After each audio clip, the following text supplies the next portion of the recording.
5 bells. Stand by all stations. Attention, all districts. A 5-alarm fire. 5 bells. Move in immediately. That's it. Let's roll. Let's go. Firefighters.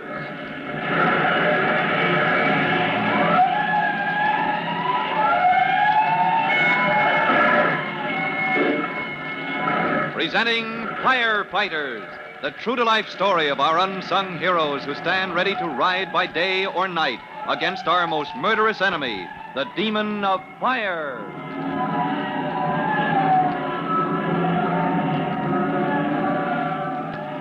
In just a minute, we'll take you to the corner of Clark and Montague, where Tim Collins, rookie fireman, lies on the sidewalk, wrapped up in a blanket to protect him from the after effects of an overdose of smoke and fumes. And beside him lies the talkative watchman of the warehouse, whom Tim has rescued from almost certain death by fire. In a moment, we'll hear what the watchman has to say. But first, a message.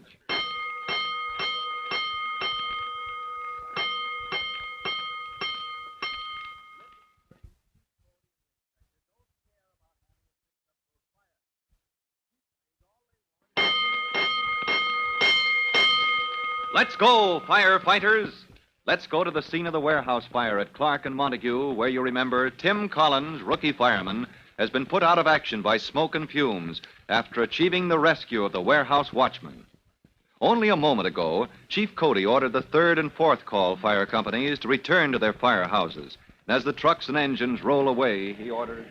1st and 2nd call companies, stand by to overhaul that wreckage. Battalion Chief Mandeville reporting, sir. Shall I take over now? All right, Mandeville. I want to get a line on what started this fire. Well, there's no doubt that the 3rd floor was the point of origin, Chief. I'm going to question that watchman young Collins brought out of the 4th floor. When your boys overhaul that building, I want them to watch for signs of arson. Yes, sir. Otherwise, we overhaul as usual? As usual. Make sure that fire is dead. Rip out any walls or partitions where it might be lurking. I'll keep a hose company at hand until there's no more danger of another outbreak. And when you pull out, post a guard to protect this property until the owners take charge. That's all, Mandeville. Yes, sir. You truckmen this way. Bring your hooks. Chief Cody. Huh? Oh, hello, Doctor. How is young Collins coming along? Had a bad dose of smoke, Chief, but he's first rate now. He'll be ready for duty again tomorrow. And that watchman, is he ready to talk yet? He was wide awake and talking a blue streak to young Collins just a minute ago. Oh, fine. Now maybe we'll get a line on how that fire began. This way, Chief Cody. I've got them both wrapped in blankets on the sidewalk across the street.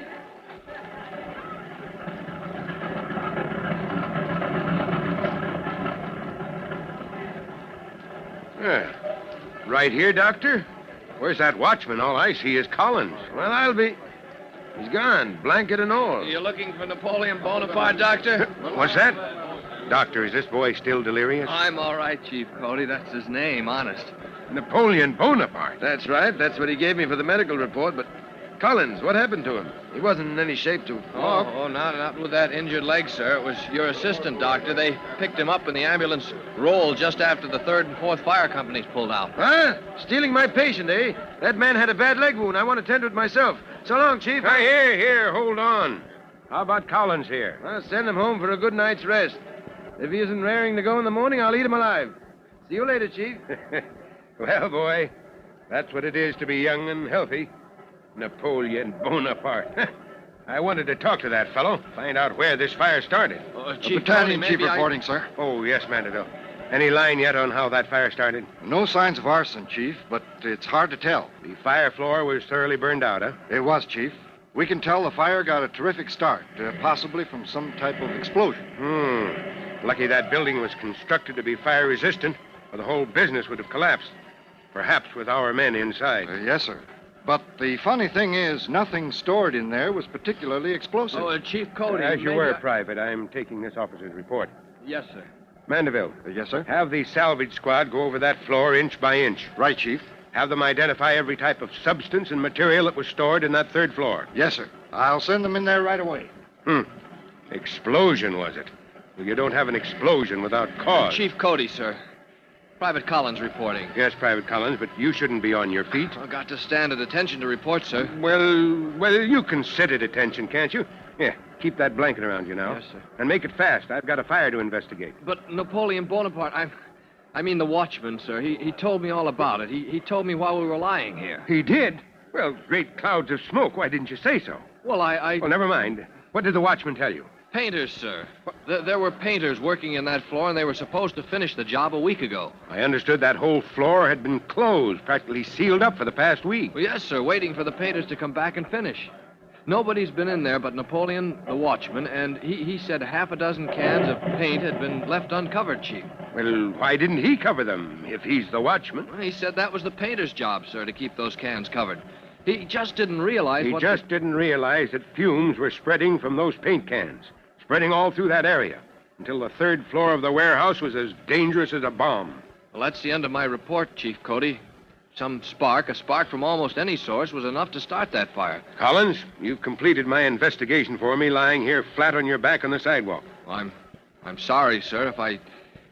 You see, I didn't mean to butt in, exceed my duty, I mean. Exceed your duty, Collins. Well, that's one thing no fireman can ever do, because there's no limit to his duty when it comes to preventing or fighting or investigating fire.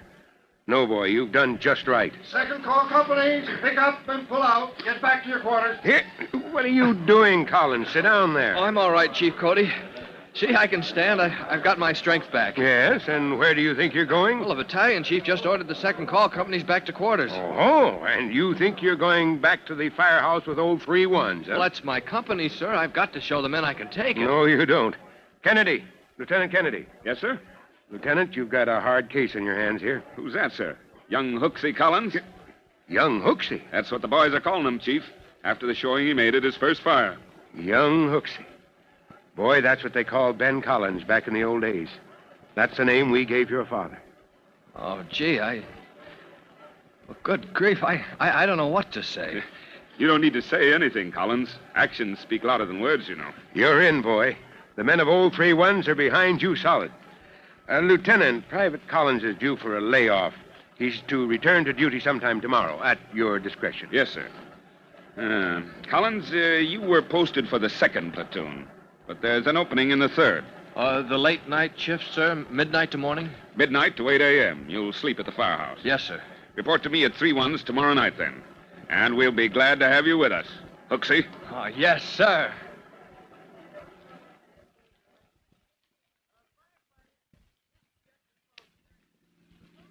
We turn here, driver.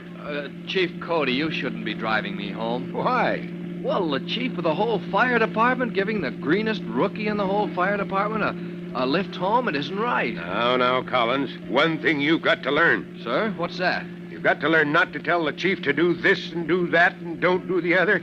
I've been running this department well enough since you were in knee breeches. Yes, sir, ever since your father was chief in the old days. I guess I was kind of fresh, sir. Now, don't take the old man too seriously.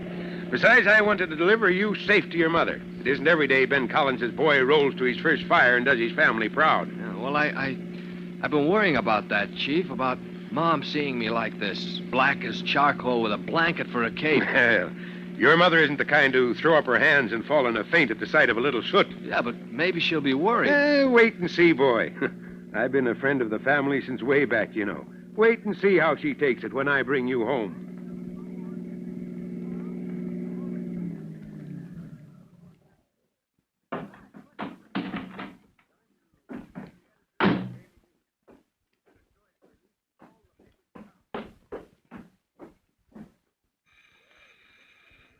Gosh, if Mom sees me like this, Chief Cody, all soot and smoke and... Well, here she is. Good evening, Mrs. Collins. Why, Bob Cody, it's you, and... Mom, don't you know me? Glory be, it's my Tim. Well, Tim, you look like a scarecrow. It's Tim, all right. Home from his first fire. Is he hurt? No, Mom, Hush, boy, if there's smoke in your lungs. Chief, help him over the threshold. The boy's falling asleep on his feet.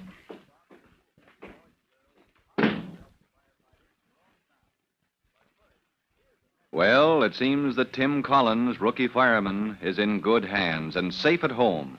But the exciting fact is that tomorrow night he is to report to old 3-1's, Hook and Ladder Company 111 for the 3rd platoon. And that means that he will sleep in the firehouse, ready to hit the pole the moment the firehouse call bell rouses his company from sleep. For Tim's experience as a fireman on the late night shift, listen to our next true-to-life episode of The Firefighters. In just a minute, Chief Bob Cody will tell all you boys and girls how you can help the firefighters in your own hometown. But before you meet Chief Cody, here's something else you want to hear.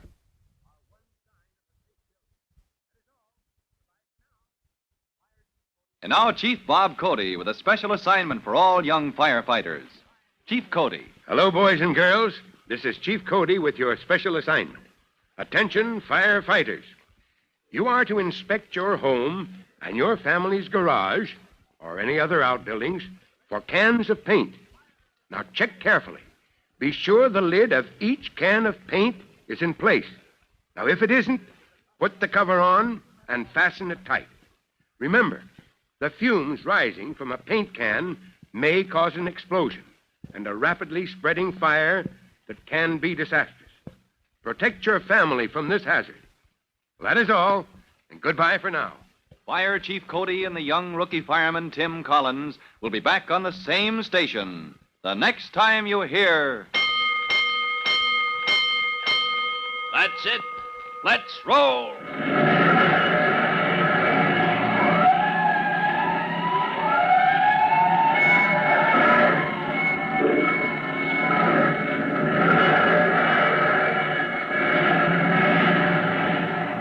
Let's go, firefighters!